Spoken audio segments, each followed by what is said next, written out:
जय हिंद प्यारे साथियों, स्वागत है बोर्ड यात्रा एजुकेशन में। तो कैसे हैं आप लोग? उम्मीद करता हूँ अच्छे होंगे और मन लगाकर पढ़ाई कर रहे होंगे। तो आज मैं लेके आया हूँ फिजिक्स का पहला चैप्टर। जो है फिजिक्स का क्या है, पहला चैप्टर है प्रकाश का परावर्तन, यही है ना। तो उसके लिए मैं 30 वीवीआई ऑब्जेक्टिव क्वेश्चन लाया हूँ, जो कि काफ़ी महत्वपूर्ण है, ठीक ना। और ये सब उन सब के लिए है जो मैट्रिक परीक्षा 2026 में देने वाले हैं, ठीक ना। तो आप लोगों को वीडियो के अंत तक बने रहना है। चैनल को सब्सक्राइब कर लीजिए, क्योंकि 1 साल आप लोगों के पास अभी टाइम है और 1 साल की तैयारी कराने के लिए गारंटी मैं लेता हूँ आप सबकी। तो आप लोगों को रोज क्लास करनी है।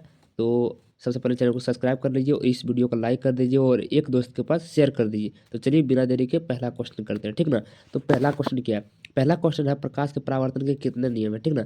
जो आप लोग पढ़िएगा तो प्रकाश के परावर्तन के कितने नियम है, तो प्रकाश के परावर्तन के 2 नियम है। कितने हैं? 2 नियम है। यहाँ पे ऑप्शन नंबर ए हो जाएगा, ठीक ना। दूसरा नंबर है, निम्नलिखित में कौन सा पदार्थ लेंस बनाने के लिए प्रयुक्त नहीं होता है। निम्नलिखित में कौन सा पदार्थ लेंस बनाने के लिए प्रयुक्त नहीं होता है।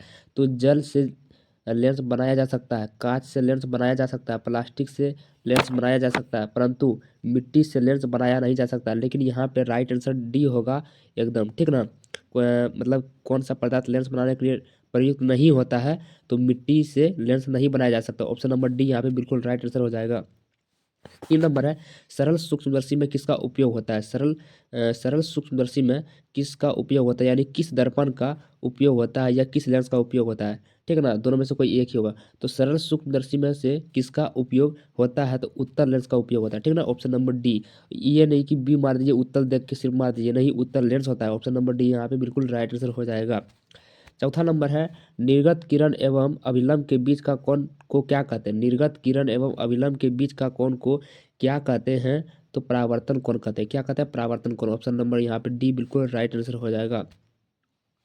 5 नंबर है, किस दर्पण द्वारा प्रतिबिंब छोटा एवं सीधा बनता है। यहाँ पे बोल रहा है कि किस दर्पण द्वारा प्रतिबिंब छोटा एवं सीधा बनता है प्यारे साथियों। तो उत्तल दर्पण में, ठीक ना। उत्तल दर्पण में प्रतिबिंब, अगर उत्तल दर्पण कहीं पे आईना होगा मतलब, तो आपका प्रतिबिंब जो है, आपका चेहरा जो है छोटा दिखेगा, ठीक ना, और सीधा दिखेगा।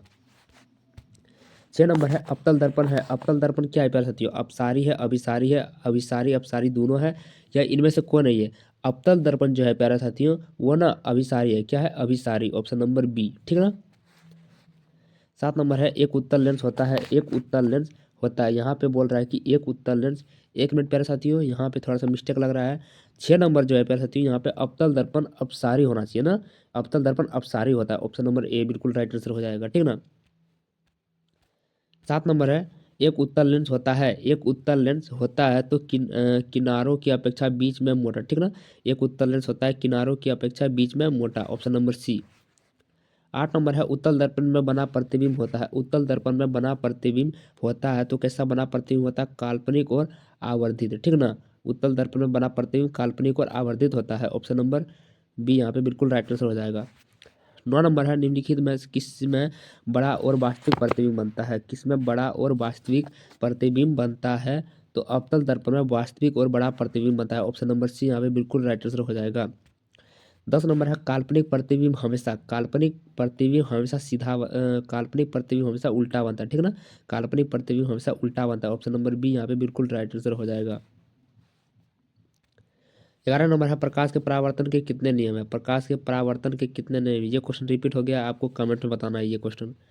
12 नंबर है, किसी माध्यम में अपवर्तनांक का मान क्या होता है। किसी माध्यम में अपवर्तनांक का मान क्या होता है प्यारे साथियों, तो साइन आई बटे साइन आर होता है, ठीक ना। ऑप्शन नंबर सी यहाँ हो जाएगा। मैं थोड़ा लिख के बता देता हूँ, साइन आई साइन आई बटे साइन आर, ठीक ना। इस तरह है। 13 नंबर है, गोलीय दर्पण में फोकसांतर एवं विकृता त्रिज्या के बीच संबंध है। तो यहाँ पे संबंध जो है प्यारे साथियों क्या होगा? 13 नंबर का जो राइट आंसर होगा या होगा आर बराबर 2f, ठीक ना। आर बराबर 2f। अभी इससे मैं एक क्वेश्चन बना के दिखाऊंगा आपको अभी में, ठीक ना। गोलीय दर्पण में फोकसांतर एवं विकृता त्रिज्या के बीच संबंध होता है, ये सूत्र अभी याद रखिएगा, आर बराबर 2f। और इससे एक क्वेश्चन मैं बना के दिखाऊंगा अभी तुरंत। 14 नंबर है, सरल सूक्ष्मदर्शी में किसका उपयोग होता है। सरल सूक्ष्मदर्शी में किसका उपयोग होता है, तो उत्तल लेंस का उपयोग होता है, ठीक ना। Option number D. 15 नंबर है, किस दर्पण में हमेशा आभासी और छोटा प्रतिबिंब बनता है। किस दर्पण में आभासी और छोटा प्रतिबिंब बनता है, तो उत्तल दर्पण में छोटा और आभासी प्रतिबिंब बनता है, ठीक है ना।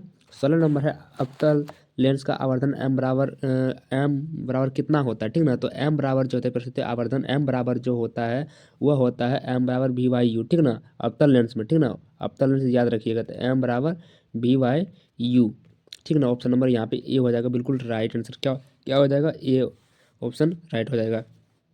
17 नंबर है, 1 मीटर फोकस दूरी वाले उत्तल लेंस की क्षमता क्या होगी। 1 मीटर फोकस दूरी वाले उत्तल लेंस की क्षमता क्या होगी, तो 1 डायोप्टर होगी, ठीक ना, याद रखिएगा। इसको अभी सॉल्व नहीं कर रहे हैं लेकिन याद रखिएगा। 18 नंबर है, किस दर्पण में वस्तु से बड़ा और वास्तविक प्रतिबिंब बनता है। किस दर्पण में वस्तु से बड़ा और वास्तविक प्रतिबिंब बनता है, तो अवतल दर्पण में, ठीक ना।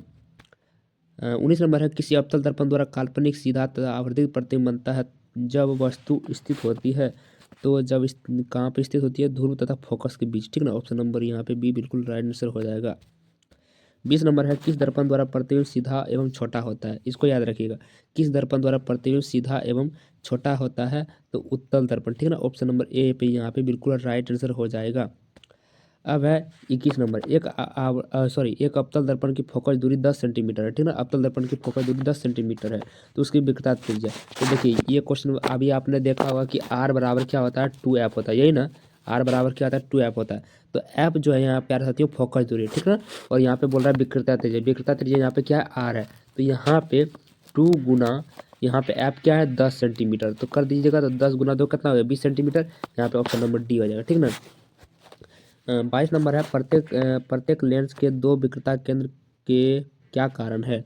बोल रहा है कि प्रत्येक लेंस के 2 विकृता केंद्र होने के क्या कारण है, तो लेंस की यहाँ पे क्या होगा, लेंस की 2 वक्र सतह होती है, लेंस की 2 वक्र सतह होती है, ऑप्शन नंबर ए, ठीक ना। 23 नंबर है, हजामत बनाने के लिए किस दर्पण का प्रयुक्त होता है, यानी दाढ़ी बनाने के लिए किस दर्पण का प्रयुक्त होता है, तो अवतल दर्पण का प्रयुक्त होता है, ऑप्शन नंबर यहाँ पे ए बिल्कुल राइट आंसर हो जाएगा। 24 नंबर है, विकृता त्रिज्या एवं फोकस दूरी के बीच क्या संबंध है। तो अभी जिससे सूत्र निकालते हैं आर बराबर 2f बोल सकते हैं क्या, नहीं, आर बराबर 2f होता है। लेकिन अगर हम एफ को इधर लिख दें तो क्या हो जाएगा, 2r हो जाएगा, यही होगा ना, 2r हो जाएगा। तो ऑप्शन नंबर ए यहाँ पे बिल्कुल राइट आंसर हो जाएगा, ठीक ना।